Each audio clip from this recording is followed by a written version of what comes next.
video ini mungkin akan panjang dan rinci. Jadi, dengarkan baik-baik. Aku habis kena penipuan dan seluruh isi ATM-ku ludes habis. Perkenalkan, orang tolol yang barusan kena penipuan online. Informasikan bahwa belum diambil. Harap tekan 8 untuk bicara dengan customer service kami.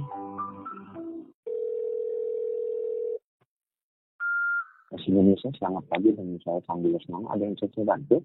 Jadi, pada tanggal 16 April 2024, aku dibangunkan oleh sebuah telepon yang tidak dikenal. Biasanya, kalau telepon yang nggak dikenal, itu aku responnya diam dulu.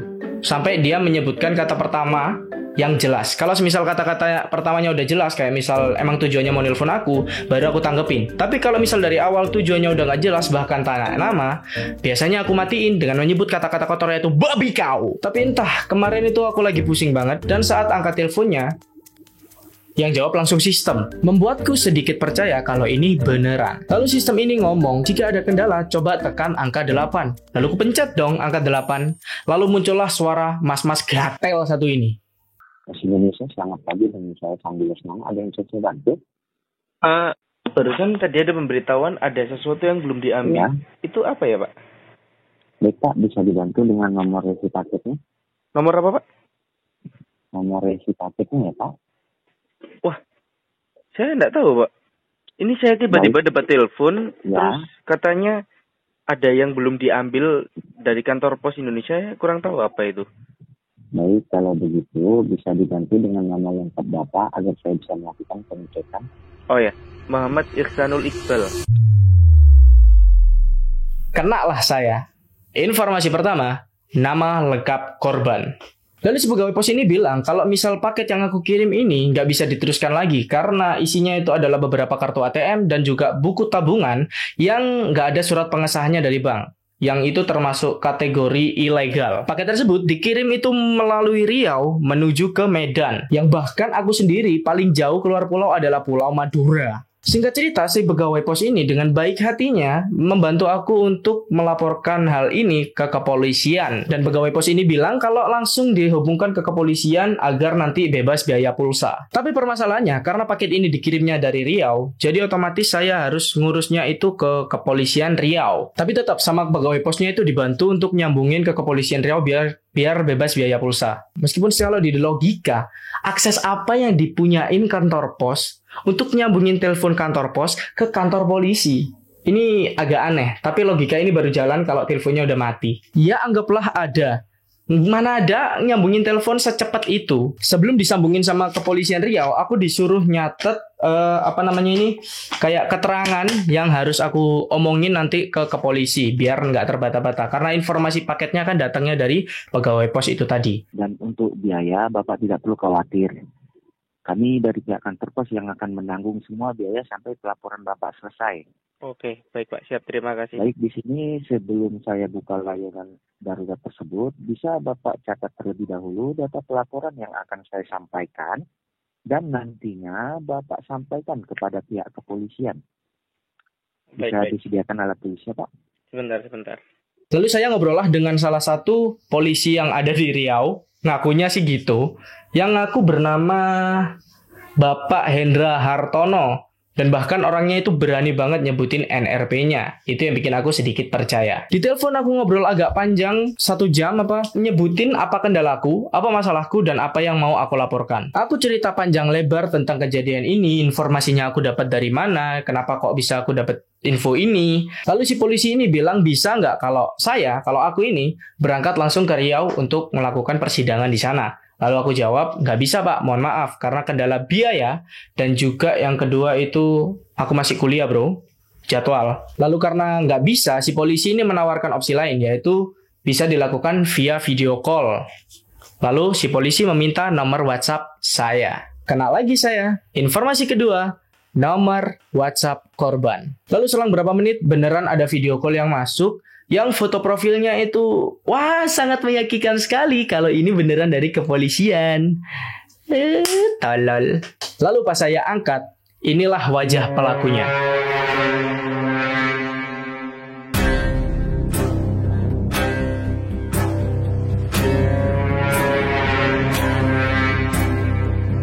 Saat itu, balik lagi karena aku ini baru bangun tidur, aku masih belum sadar apapun. Bahkan aku shock karena identitasku ini dipakai sama orang yang gak bertanggung jawab. Aku percaya kalau orang ini itu beneran polisi. Tapi ketika aku cek lagi hasil video yang kurekam selama video call itu, kalau seragamnya polisi ini tuh gak rapih. Lalu yang kedua, mukanya itu deepfake, Pak.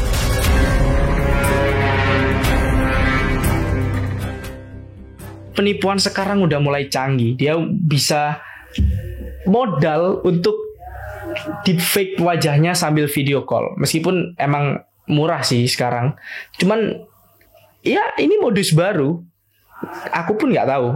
Reaksi orang-orang dan teman-temanku ketika tahu aku ketipu uang sampai ATM-ku ludes itu adalah, kok bisa seorang Iqbal Qureshi ketipu? Bahkan ayahku ngomong, kok iso sih seorang kon ketipu ambek penipu? Kan kon jago ngomong, kan kamu itu jago ngomong. Kenapa kamu ketipu sama orang yang lebih jago ngomong? Balik lagi, saat itu aku bangun tidur shock.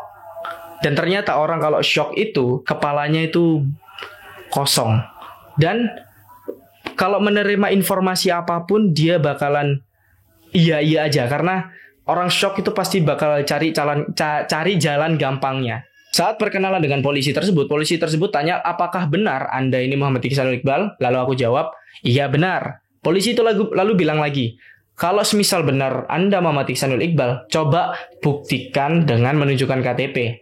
Lalu dengan gobloknya aku mengambil KTP dari tas, menunjukkan, tapi nicknya masih aku tutup awal. Nick masih aku tutup. Ini Pak,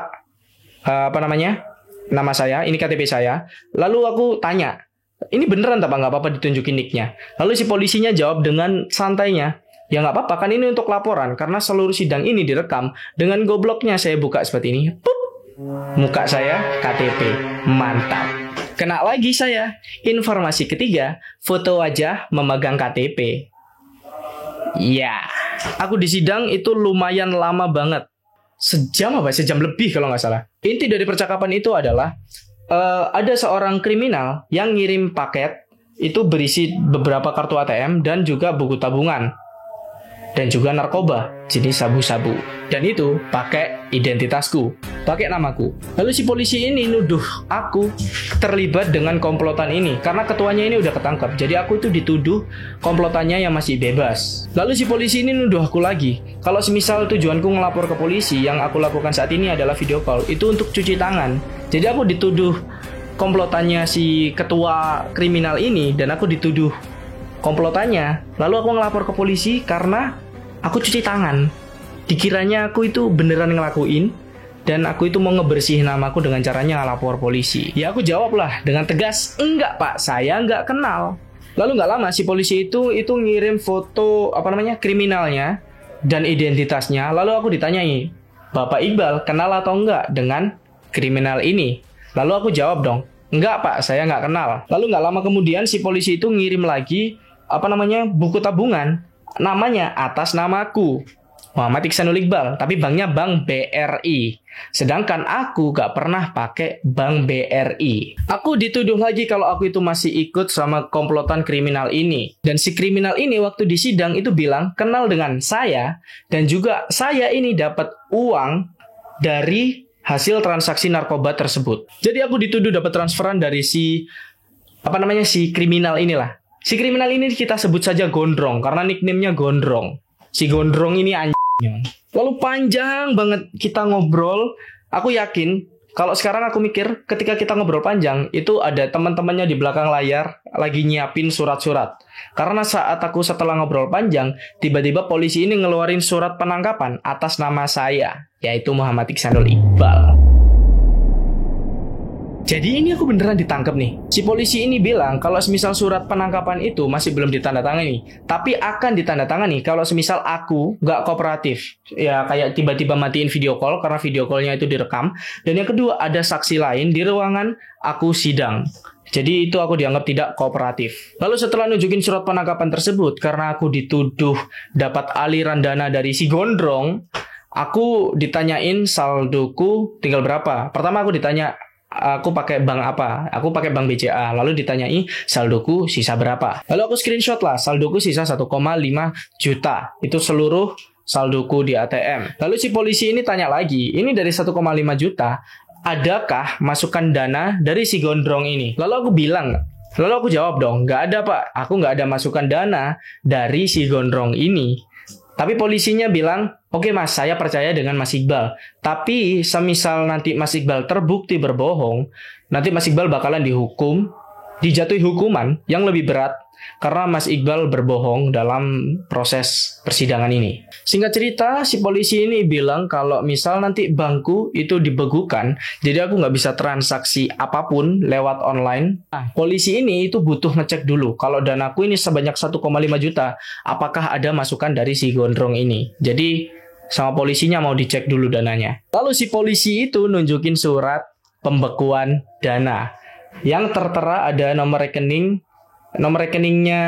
orangnya, nomor rekeningnya temannya polisi. Jadi aku disuruh transfer uang sebanyak 1,5 juta ke rekening tersebut dikarenakan danaku akan dicek. Jadi sebanyak 1,5 juta ini akan dicek dulu. Yang tertera namaku Muhammad Iksanul Iqbal. Lalu di bawah itu ada nomor rekening orang namanya Yudi Gunawan. Jadi ini nomor rekeningnya BRI dengan nama Yudi Gunawan. Jadi di surat pembekuan dana itu di bawah tertera nama rekening tersebut.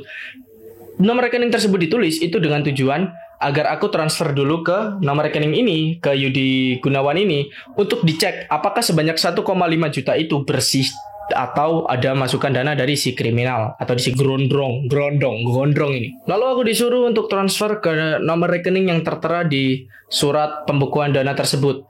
Dan dengan bodohnya aku percaya. Lalu aku tulis lah itu ya 1,5 juta ke nomor rekeningnya BRI, beda bank kan, karena admin 2.500 bro. Sebelum aku transfer, ini aku udah tulis 1,5 juta, tinggal tekan oke. Sebelum aku mencet oke, aku masih ngomong sama polisinya. Aku tanya, Pak ini beneran tak Pak aku transfer 1,5 juta ke rekening ini? Aku takut Pak. Aku bilang gitu. Si polisi jawab, takut kenapa Mas? Kan di sini tujuannya Mas ngelapor itu biar aman. Jadi ini dananya kita amankan dulu karena rekening Bapak akan dibekukan. Dan kita akan cek dulu dari 1,5 ini itu bersih atau enggak. Lalu aku jawab, bukan gitu Pak. Aku takut ini adalah modus penipuan baru. Aku bilang gitu. Sumpah demi Allah aku bilang gitu ke polisinya. Lalu polisinya itu jawab dengan ofensif. Loh, Masnya nggak percaya tak sama kepolisian Indonesia? Disekak gitu bro. Saat itu pikiranku kosong, aku masih ngantuk, masih shock karena aku keseret kasus kriminal, bahkan ada surat penangkapannya. Aku langsung percaya. Aku pencet oke. Ke transfer. Bukti transfer aku screenshot. Boom. Polisinya bilang dalam 1 jam nanti dananya akan dikembalikan Mas. Kalau misal dana Mas beneran bersih. Lalu telepon dimatikan. Setelah telepon dimatikan, tiba-tiba aku memiliki akal sehatku kembali. Aku memiliki logikaku kembali. Aku memiliki skill komunikasiku kembali.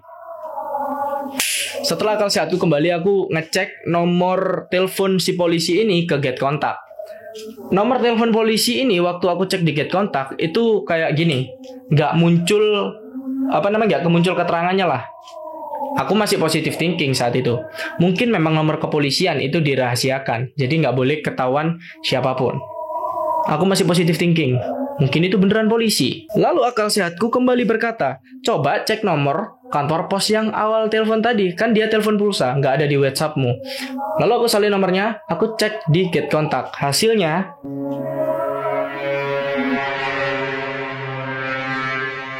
di titik ini aku udah lost. Bener, pikiranku kosong, kacau, shock. Siang itu panas banget. Aku dari bangun tidur itu belum sarapan sama sekali. Teleponan dari pihak pos sampai pihak polisi itu lama banget, dari pagi sampai siang jam 12. Dan ketika aku makan, baru makan 3 suap aku langsung mual dan mau muntah. Bener-bener gak nafsu makan. Ini serius dan gak dilebih-lebihkan. Kalau aku selama seharian itu beneran linglung alias gak sadar. Bener-bener kayak mau ngapa-ngapain itu bingung. Siang itu aku niat langsung mau lapor ke kantor polisi. Tapi masalahnya motorku ini habis mudik, habis lebaran kan, itu harus turun mesin karena aku lupa telat ganti oli. Tapi turun mesin itu kan mahal. 1 juta sampai 1,5 jutaan, segituan lah harganya. Sedangkan saldo ATM-ku saat itu sisa 1,5 dan langsung kandas, habis. Motorku nggak bisa diservis, uangnya juga udah hilang. Untungnya saat itu pacarku support banget. Jadi dia sampai bela-belain bolos kerja.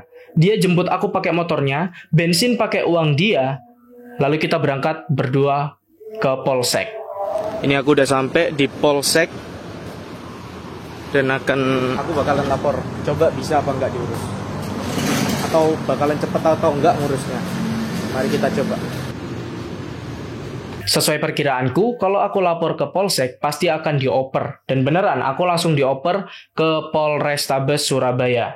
Dari Polsek, kita dioper ke Polres. Mari kita coba di Polres apakah diurus langsung dan cepat. Nggak tahu juga. Sekarang mari kita OTW ke Polres. Dan jarak dari Polsek ini ke Polres itu lumayan jauh. 30 menit lah. Kita udah sampai di Polrestabes Surabaya. Mari kita coba urus bisa apa enggak. Dan dioper lagi atau enggak, dan lama atau enggak. Sesampainya di Polres, aku menunjukkan semua bukti-bukti, yaitu bukti chat, bukti transfer, bukti video call, aku screenshot, dan bukti suara. Aku tunjukkan semuanya. Lalu si polisi ini malah minta bukti mutasi rekening. Padahal aku udah lampirkan bukti transfer, tapi polisinya itu kayak minta koran apa ya? Aku lupa namanya. Pokoknya intinya harus minta ke bank bukti transaksi tersebut. Dioperlah aku ke BCA. Padahal itu di Polres aku antri udah lumayan cukup lama dan aku dioper ke BCA. Lalu aku berangkat ke BCA. Sampai di BCA aku minta surat yang diminta polisi tersebut. Lalu si bank itu tanya, ini masnya transfer kemana? Aku bilang, aku transfer ke BRI, mbak. Lalu si pegawai ini bilang, oh gitu ya mas ya? Oh, mohon maaf mas, kalau masnya minta surat ini meskipun untuk kepolisian, kita bisa bantu, tapi dengan biaya segini. Bisa nyampe 50.000 lah kalau nggak salah. Atau per lembarnya 2.500 dan sedangkan transaksiku aku nggak tahu berapa. Intinya, ATM-ku ini tinggal 8.000, uang di dompetku tinggal 50.000. Kalau cuman buat ngurus gituan, habis uangnya. Lalu sama si kantor BCA ini karena aku transfer ke BRI, dari bank BCA melempar aku ke bank BRI untuk tanyalah ke bank BRI-nya karena kan aku transfer ke BRI. Dioper lah aku ke BRI, aku pergi ke BRI, nyari-nyari bank BRI di sana itu udah jam 4 sore. Yang aku takutkan adalah ini jam pulang kantornya bank, ini mau tutup. Jadi aku datang ke BRI, lalu aku video call sama customer service-nya BRI di situ. Lebih ke BCA-nya. Iya betul, Bapak silakan langsung pembuatan laporan kepada pihak Bank BCA jika memang nanti sudah dibuatkan laporan dari pihak Bank. Lalu si Bank BRI ini juga bilang, oh karena masnya transfer dari BCA, masnya harus ngurus ke BCA. Dioper lagi aku ke BCA. Ini udah jam 4 sore, BCA udah tutup. Aku sudah menyerah dengan keruwetan ini. Lihat Surabaya. Bundir. Saya memang stres, tapi saya tidak akan bundir. Ya paling itu minum bir anjay. Akhirnya aku bodo amat banget, aku tinggalin semua bank itu, aku balik lagi ke Polres. Tapi karena ada berkas yang kurang, kayak mutasi rekening yang diminta polisi tadi, aku print dulu ke tukang fotokopi lah. Dan juga kan disuruh bikin surat pengaduan. Aku juga bikin sekalian di lokasi, di dekat Polres ada. Sekarang harus membuat surat pengaduan. Yo.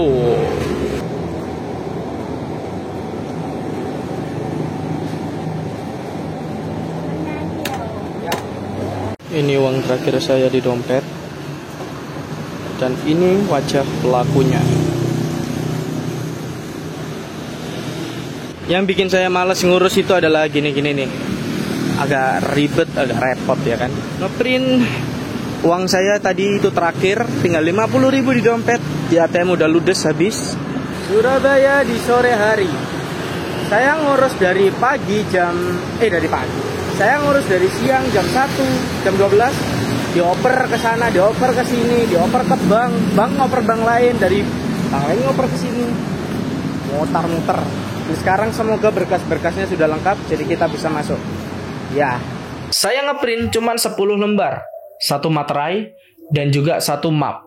Dan saya habis 40.000 untuk itu. Dan itu adalah uang terakhir saya di dompet. Setelah ngeprint, baliklah aku ke Polres untuk ngasihin berkas-berkas yang kurang tadi. Dan akhirnya laporanku diterima. Kalau prosesnya sih belum tahu ya. Yang jelas laporanku udah diterima. Dan itulah pengalamanku kena penipuan oknum yang mengaku dari pihak kepolisian. Memang runtutannya panjang banget, mulai dari pos, pesannya disampaikan kalau misal aku keseret ke kasus kriminal, lalu yang kedua aku disuruh lapor polisi, dan ketika lapor polisi ternyata polisinya itu penipunya. Tapi pesanku di video ini adalah ketika kalian dapat telepon dari nomor gak dikenal, itu pertama-tama jangan pernah sebut nama terlebih dahulu. Biarkan pihak penelpon yang menyebutkan nama kalian terlebih dahulu, karena mereka yang nelpon, mereka yang punya tujuan. Dan jangan pernah tunjukkan identitas kalian seperti KTP, apalagi NIK-nya. Seperti kasusku ini, sekarang dataku sudah bocor, fotoku pegang KTP dan dengan wajah udah kesebar. Aku yakin suatu saat aku tiba-tiba dapat tagihan pinjol dan fotoku mungkin akan disebar lagi. Siapapun kalian yang dapat pesan seperti itu, jangan pernah percaya, karena aku nggak pernah pinjaman online sama sekali. Bahkan kredit seperti Kredivo, aku laku, itu pun aku nggak pernah. Jadi jangan percaya. Karena dari kasusku ini, aku kenapa kok percaya sama polisi ini dan sampai aku berani nunjukin KTP berserta wajahku barengan kayak gini. Itu karena si polisi ini berani nunjukin wajahnya ke video call. Itu yang bikin aku percaya. Tapi yang aku nggak sadari, di zaman sekarang ini deepfake udah canggih banget. Video call pun sekarang bisa langsung diganti dengan wajah orang. Misal aku video call bisa diganti dengan wajahnya Robert Downey atau diganti wajahnya Raffi Ahmad, itu sekarang udah bisa. Tapi yang jelas, setiap cobaan itu pasti ada hikmahnya. Mungkin Tuhan ngasih aku cobaan kayak gini, itu biar aku pulang, biar nggak terlalu jauh sama Tuhan. Terima kasih udah nonton dari awal sampai akhir, mendengarkan kisahku kena tipu online ini. Jadikan ini sebagai pelajaran kalian agar semakin pintar lagi dalam bersosial media, dan jangan pernah percaya apapun dari sosial media. Ambil baiknya dari video ini, buang buruknya. Jadikan ini sebagai pelajaran aja. Cukup berhenti di aku, penipuan ini jangan sampai kena ke kalian. Kali ini mungkin modusnya adalah dari kantor pos hingga melapor ke polisi. Modusnya mungkin saat ini itu. Selanjutnya kan nggak tahu. Modus penipuan akan terus berkembang. Jadi dimanapun kalian berada, tetap berhati-hati aja.